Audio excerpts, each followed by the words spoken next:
tänasest alates ootan igat uut päeva rõõmuga. Ootan igat uut päeva rõõmuga.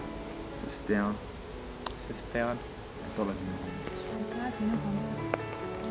Ma võtan su oma kaaslaseks. Oma parimaks sõbraks.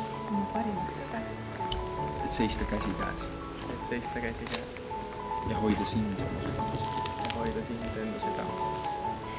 Eesõigus ja au kuulutan teid kahte kaunist ja väga arvat inimest seaduslikuks abielupaariks, meheks ja naiseks. Ja nüüd on sinu ülesanne sulle oma abikaasat esmakordselt ja mina ei lasta vastu.